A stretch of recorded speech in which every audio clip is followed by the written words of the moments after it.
1.2 milyong pisong halaga ng mga sapatos ang natangay mula sa isang delivery truck. Matapos mahak umano ang delivery app.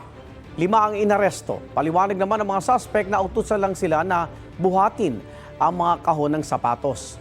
Laging una ka sa balita ni Bea Pinlac, exclusive.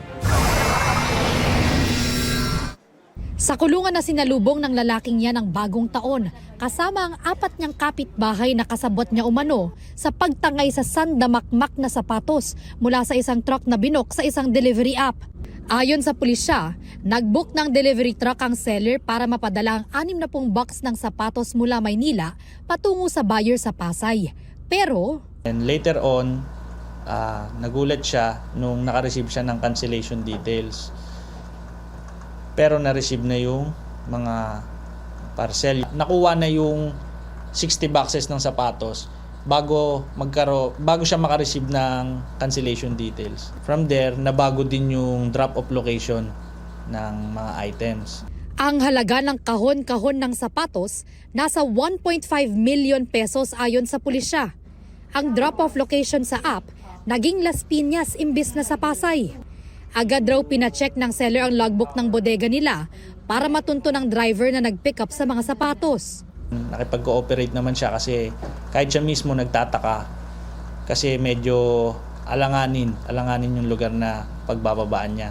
In good faith niya na tinuro yung mga boxes na pinag-drop-offan niya. Iilan na lang ang mga sapatos na na-recover ng pulisya sa Las Piñas.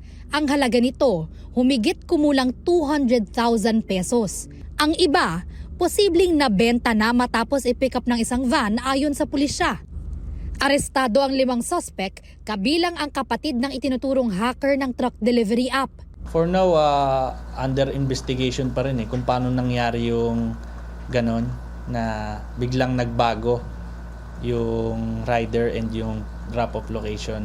Patuloy pa rin natin hinahanap yung pinaka-mastermind, yung hacker na sinasabing kapatid nung isa sa mga nahuli natin.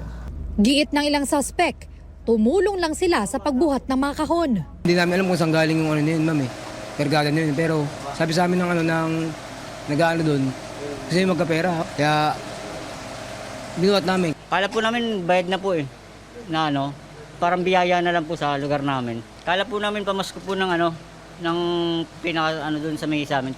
Ang iba naman, wala raw kinalaman sa pagnanakaw. Hindi po ako nagtulong sa pagbubuhat po. Wala po ako ron. Reklamong estafa kaugnay ng Cybercrime Prevention Act ang isinampa laban sa mga suspect. Paalala ng pulisya sa publiko, maging mabusisi sa pag-check sa detalye ng mga nabubuk na driver sa mga delivery app. Ito ang unang balita. Bea Pinlac para sa GMA Integrated News. Igan, mauna ka sa mga balita, mag-subscribe na sa GMA Integrated News sa YouTube para sa iba't ibang ulat sa ating bansa.